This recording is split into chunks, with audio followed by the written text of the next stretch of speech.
Some secrets are meant to stay buried. At least that's what I used to believe. Growing up, my father was a man of few words, a stoic figure who provided for our family but rarely shared what was going on inside his head. My mother would make excuses for him, saying he had a difficult childhood, that some things were better left unsaid. I accepted this explanation for years, never pushing, never questioning. But everything changed the day I found that locked chest in our basement. It was 3 months after my father's funeral. He died suddenly of a heart attack at 62, leaving behind a house full of memories and unanswered questions. My mother had asked me to help sort through his belongings, a task neither of us was eager to begin. The grief was still raw, still sitting heavy on our chests like a physical weight we couldn't shake off. I remember descending those basement stairs on a gray October morning, the wooden steps creaking under my feet just as they had throughout my entire childhood. The basement had always been my father's domain, a space he'd retreat to for hours on end. As a kid, I'd sometimes stand at the top of those stairs, listening to the sounds of him moving around down there, wondering what he was doing in that dimly lit space that smelled of concrete and old wood. The basement was exactly as he'd left it. His workbench stood against the far wall, tools hanging in perfect order on a pegboard, each one outlined in black marker so he'd know exactly where it belonged. There were boxes of Christmas decorations stacked in one corner, an old bicycle I'd ridden as a teenager leaning against another wall, and shelves upon shelves of things we'd accumulated over the years but couldn't quite bring ourselves to throw away. I started with the obvious things, sorting through boxes of old tax returns and utility bills that could finally be shredded. My mother had given me a list of what to look for, important documents, mostly insurance policies, the deed to the house, that sort of thing. I worked methodically, trying not to let the weight of the task overwhelm me. Every item I touched felt like a small piece of my father's life, a tangible reminder that he was really gone. It was behind a stack of paint cans in the far corner that I found it. At first, I almost missed it entirely. The chest was pushed back against the wall, covered with an old tarp that had been there so long it had gathered a thick layer of dust. Something made me pull that tarp away, maybe just thoroughness, maybe something else I can't quite explain. The chest itself was beautiful in a weathered sort of way. It was made of dark wood, possibly mahogany, with brass corners that had tarnished green with age. It was roughly 3 feet long, 2 feet wide, and about 18 inches deep. The craftsmanship was remarkable, with intricate carvings along the sides depicting scenes I couldn't quite make out under decades of dust and grime. But what caught my attention most was the heavy brass lock securing the lid shut, and the fact that I'd never seen this chest before in my entire life. I tried the lid, knowing it wouldn't open but needing to confirm what I already suspected. The lock was solid, unyielding. I examined the chest more closely, running my fingers over the carvings, trying to understand why my father would have hidden this away. There were no labels, no identifying marks beyond the decorative scenes carved into the wood. I pulled out my phone and turned on the flashlight, illuminating the carvings more clearly. They appeared to be pastoral scenes, people working in fields, a small village in the distance. European, I thought, though I was no expert. My first instinct was to call my mother, to ask her if she knew anything about this chest. But something stopped me. I thought about how my father had hidden it, how deliberately it had been placed behind those paint cans, concealed under that tarp. If he'd wanted my mother to know about it, she'd know about it already. Whatever was inside, he'd kept it from both of us. I considered my options. I could try to pick the lock, though I had no idea how to do that and would likely damage the chest in the process. I could drill out the lock, but again that felt too destructive, too final. Or I could search for a key, though I had no idea where to even begin looking. My father had been methodical about most things, but he'd also been secretive. If there was a key, it could be anywhere. I decided to search the basement first, thinking that if the chest was here, maybe the key was nearby too. I spent the next 2 hours going through every drawer in his workbench, every toolbox, every jar of screws and nails. I checked inside old coffee cans, emptied out boxes I'd already sorted through, even checked under the workbench itself. Nothing. No key, no clue about what might be inside that locked chest. Frustrated, I sat down on an old stool and stared at the chest, now pulled out into the middle of the floor where I could see it properly. The afternoon light filtering through the small basement windows cast long shadows across its surface. I thought about my father, about the man I'd known and the man I clearly hadn't known at all. What secrets had he kept? What was so important that he'd lock it away in this beautiful old chest and hide it in the darkest corner of our basement? That's when I remembered my father's study upstairs. He'd had a small room off the main hallway, barely more than a closet really, where he'd kept his desk and personal papers. It was the only room in the house my mother rarely entered, respecting his need for a private space. If there was a key anywhere, it might be there. The study was neat as everything of my father's always was. His desk was clear except for a banker's lamp and a leather desk pad. I started with the drawers, working through them systematically. The top drawer held pens, paper clips, a stapler, the usual office supplies. The second drawer had hanging files with more papers, bills he'd been working on before he died, correspondence with his insurance company. The bottom drawer was deeper and held larger items, old photo albums, a few books, some files that seemed to date back years. It was under one of those old photo albums that I found it. A small brass key, tarnished just like the lock on the chest, attached to a piece of string that had been looped through a tag. The tag was yellowed with age, and written on it in my father's precise handwriting was a single word in what I would later learn was Polish, Przesłask. I didn't know what it meant at the time, but something about finding that key, seeing that word in my father's handwriting, made my hands shake. I stood there in the study for a long moment, holding that key, knowing that once I opened that chest, I couldn't unknow whatever I found inside. Part of me wanted to put the key back, to forget I'd ever seen the chest, to let my father's secrets die with him. But a larger part of me needed to know, needed to understand the man who'd been such a mystery throughout my entire life. I went back down to the basement with the key clutched in my hand. The chest seemed to wait for me in the dim light, patient and silent. I knelt down in front of it, inserted the key into the lock and turned.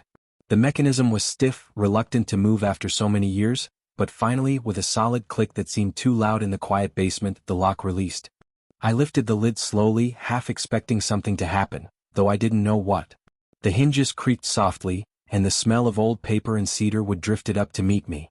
Inside, the chest was filled with layers of history, carefully preserved and deliberately hidden. On top was a photograph, black and white, the edges soft with age.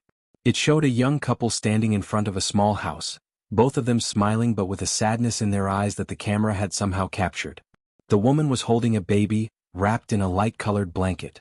I didn't recognize the people at first, didn't understand what I was looking at. But then I noticed the man's eyes, the shape of his face, and I realized with a jolt that I was looking at my father as a young man, maybe 20 years old, with people I'd never seen before. Beneath the photograph were letters, dozens of them, tied together with faded ribbon. I picked up the first bundle and carefully untied the ribbon. The letters were written in Polish, on thin paper that crackled when I unfolded it. I couldn't read them, but I could see dates, all from the late 1950s and early 60s. I could see the emotion in the handwriting, the way some words were pressed harder into the paper than others, the occasional smudge that might have been a tear. There were more photographs deeper in the chest. Pictures of the same young couple, sometimes alone, sometimes with the baby who grew older in subsequent photos. There were pictures of other people too, groups of families, children playing, scenes that looked European, nothing like the American suburbs where I'd grown up. There were documents with official-looking stamps and seals, certificates of some kind that I couldn't read. And then, near the bottom of the chest, wrapped in cloth, I found a small wooden box.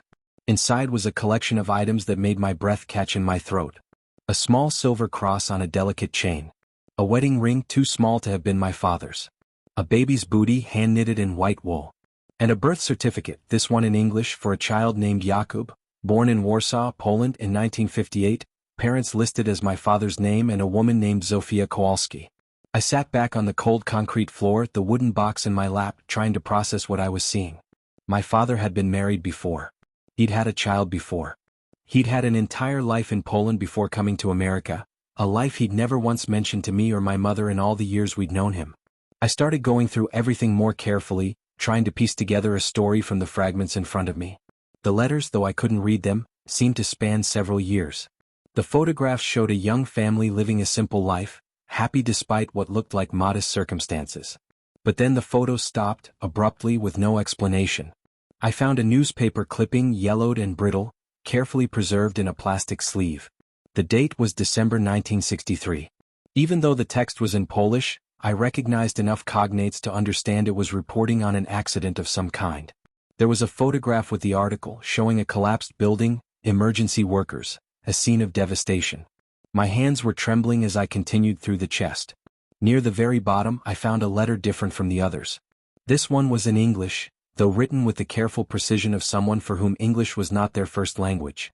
It was dated January 1964, and it began, "My dearest Mikolai," using a name I'd never heard applied to my father, who'd always gone by Nicholas in America.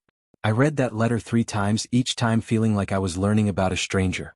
It was from my father's sister, Marta, writing to tell him about the funeral, about how the whole neighborhood had come out to pay their respects, about how much everyone would miss Sophia and little Jakub. She wrote about the gas explosion that had destroyed their apartment building, about how my father should not blame himself for being at work when it happened, about how he needed to find a way to keep living even though his whole world had been destroyed. The letter ended with a plea for him to come back to Poland, to be with his family, to not let grief drive him to make decisions he would regret. But clearly he hadn't listened. Somehow, in the weeks or months after that letter, my father had made his way to America, left his entire life behind, and started over with a new name and a determination to never speak of what he'd lost. I don't know how long I sat there on that basement floor, surrounded by the remnants of a tragedy I'd never known existed. The light through the small windows shifted from afternoon to evening, casting the basement in deepening shadows. I felt like I was grieving two losses simultaneously, the father I'd just buried and the family I'd never known I had. There were more items in the chest. A rosary that had been worn smooth with use. More photographs, including several of my father as a child with his parents and siblings. Documents that I would later have translated, showing my father's immigration records, his name change from Mikołaj Kowalski to Nicholas Coleman, his naturalization papers. A small journal, again in Polish, with entries that seemed to chronicle his early days in America. At the very bottom of the chest, wrapped in a piece of velvet cloth, I found one final photograph. This one was in color, though faded, and showed my father as I remembered him from my childhood, maybe in his mid-30s. He was standing on our front lawn, the house I'd grown up in visible behind him. My mother was beside him, pregnant with me, both of them smiling at the camera. But tucked into the corner of the photograph, barely visible, was a small black and white photo, the same one from the top of the chest, the one of him with Zofia and baby Jakub. That's when I understood. My father hadn't locked away these memories because he wanted to forget them. He'd preserved them, kept them safe, held on to them through decades and a completely new life. He'd carried this grief with him every single day, this loss that was too profound to speak about but too important to ever truly let go. I finally called my mother that evening. She came over immediately, and I led her down to the basement without explanation. When she saw the chest, saw the contents spread out on the floor around it, she went very still. For a long moment, she just looked at everything, her face unreadable. Then she said quietly, "I knew there was something. All these years, I knew he was carrying something he couldn't talk about." We spent that night going through everything together, my mother holding the photographs with a tenderness that made me realize she was grieving too, for the man she'd loved but never fully known. She told me about the nightmares my father used to have, especially in the early years of their marriage, how he'd wake up calling out names in Polish. She'd asked him about it once, but the look on his face had been so devastated that she'd never asked again. Over the following weeks, I had the letters and journal entries translated. They told a story of a young man deeply in love with his wife and child, working long hours at a factory to provide for them, dreaming of a better future. The last entries in his journal, written in the days after the accident, were almost unbearable to read. He blamed himself for not being home, for surviving when they hadn't, for every small decision that had led to him being at work that night instead of in the apartment where he belonged.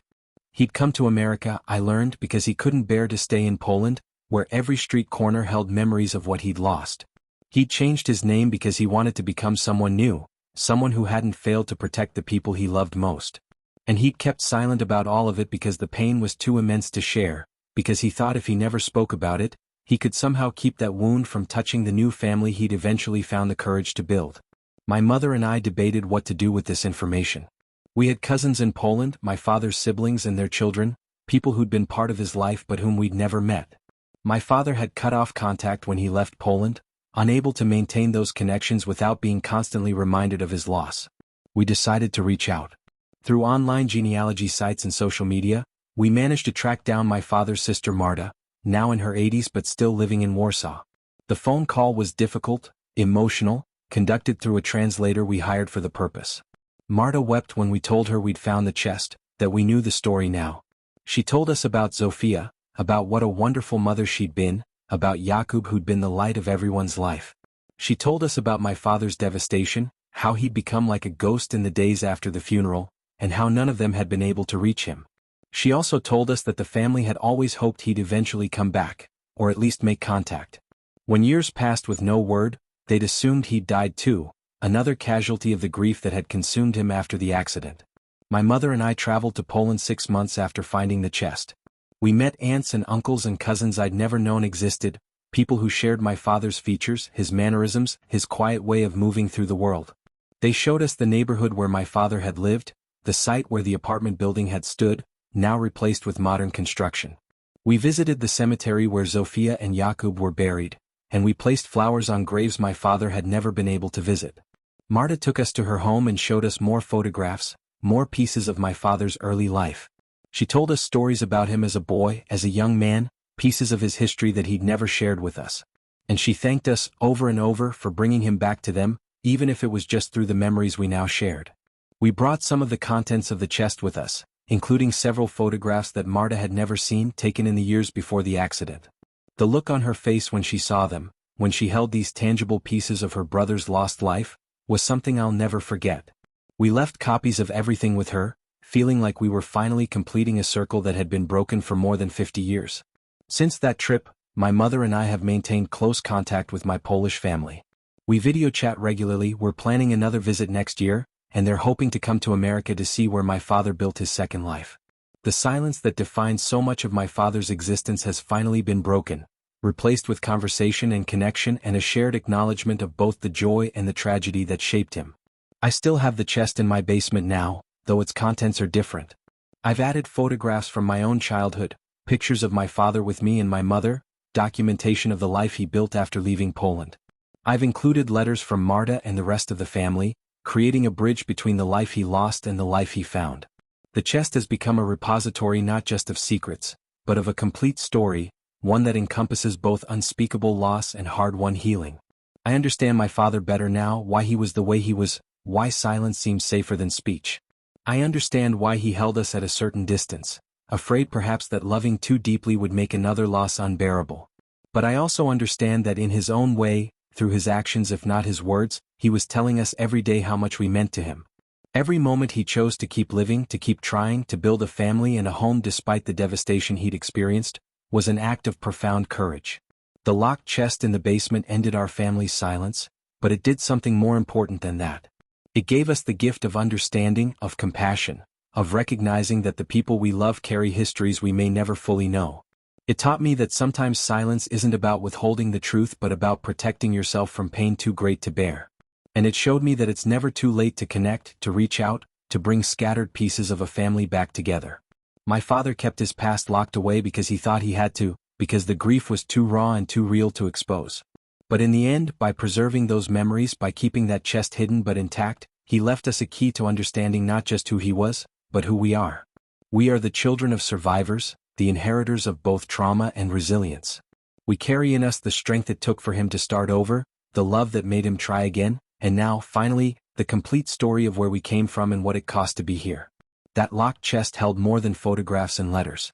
It held the answer to questions I hadn't known to ask, the explanation for a lifetime of observations that never quite made sense. And in opening it, in bringing those long-buried secrets into the light, we didn't just honor my father's memory. We freed him and ourselves from the weight of carrying those secrets alone.